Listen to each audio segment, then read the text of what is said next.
আসসালামু আলাইকুম সুপ্রিয় দর্শক, আগামী জাতীয় সংসদ নির্বাচনে আওয়ামী লীগের ভোট ব্যাংক সবচেয়ে গুরুত্বপূর্ণ হয়ে উঠেছে।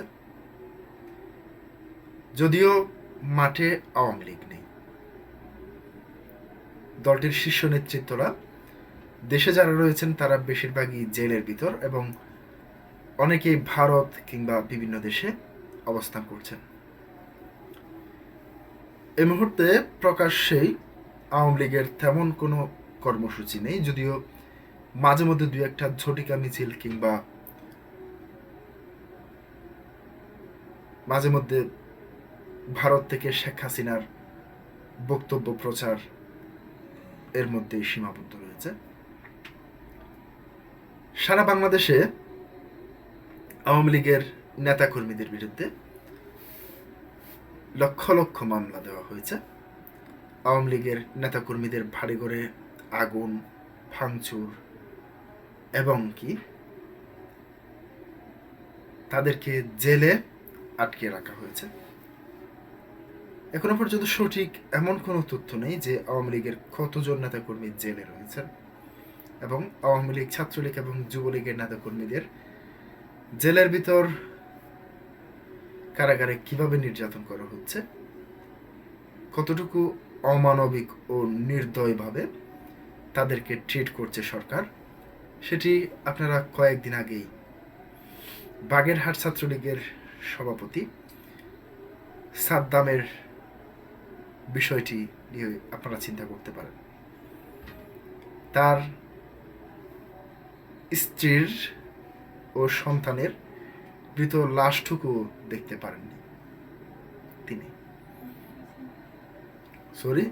দেখেছেন যদিও, কারাগারের সামনে তার লাশবাহী অ্যাম্বুলেন্সে তার স্ত্রী ও সন্তানের লাশ দেখেছেন, জানাজাটুকুও তিনি পড়তে পারেননি, প্যারোলে মুক্তি মিলেনি।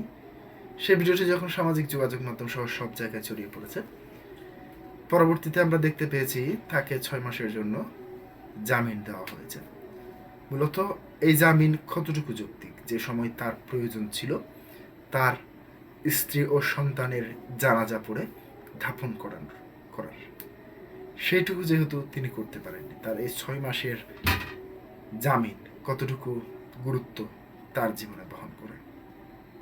সারা জীবন কি তিনি এটি ভুলতে পারবেন শুধুমাত্র আওয়ামী লীগ, যুবলীগ কিংবা ছাত্রলীগ করার কারণে তাকে এই নির্মম পরিস্থিতির শিকার হতে হয়েছে?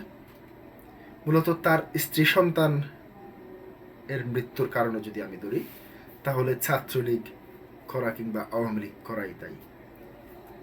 কারণ তাকে যে বিষয়ে মামলা দিয়ে গ্রেপ্তার করা হয়েছে সেটি খুবই অবান্তর এবং অযৌক্তিক, এটির কোনো ভিত্তি থাকে না, তবুও তাকে গ্রেপ্তার করা হয়েছে।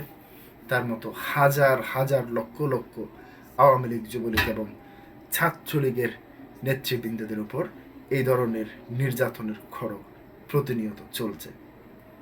সারা দেশে ডেভিল হান্ট অপারেশনের নামে কয় হাজার লোককে গ্রেপ্তার করা হয়েছে। সরকারের পক্ষ থেকে সেটি এখনো স্পষ্টভাবে প্রকাশ করা হয়নি। প্রতিনিয়ত এখনো পর্যন্ত মামলা বাণিজ্য চলছে। এরই মুহূর্তে আপনারা জানেন বিএনপি, জামাত ইসলামী এবং সমমাননার যে প্রার্থীগুলি রয়েছে, সেই প্রার্থীগুলি আওয়ামী লীগের ভোট ব্যাংক নিজেদের কাছে টানানোর জন্য বিভিন্ন ধরনের অপকৌশল, আমি অপকৌশলই বলবো, হাতে নিয়েছে।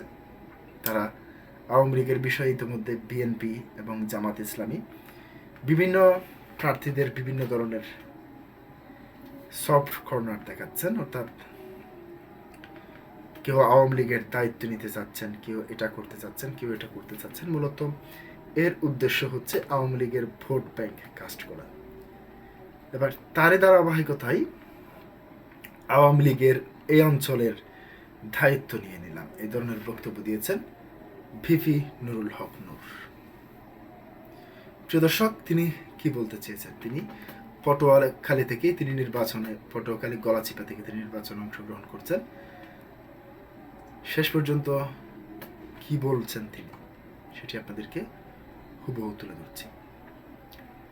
পটুয়াখালী ৩ আসনে গলাচিপা ও দশমিনা বিএনপির সমর্থিত প্রার্থী গণ অধিকার পরিষদের সভাপতি নুরুল হক নূর বলেছেন, তারেক রহমান বিএনপির দায়িত্ব নিয়েছেন, আমি ও আওয়ামী লীগের এই অঞ্চলের আপনাদের দায়িত্ব নিয়ে নিলাম, আপনারা আমার সাথে থাকেন, আপনাদেরকে নিয়ে এই গলাচিপা দশমিনাকে আগাইয়ে নিয়ে যাব।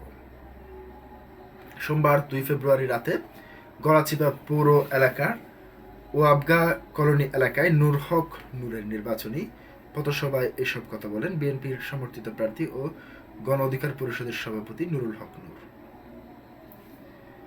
তিনি আরো বলেন, পরিষ্কারভাবে বলছি, এখানে আওয়ামী লীগ আছে, বিএনপি আছে, ইসলামী আন্দোলন আছে, জামাত আছে। এলাকার স্বার্থে আমরা সকল দলের মানুষকে নিয়ে কাজ করব, কোনো ভেদাভেদ নেই।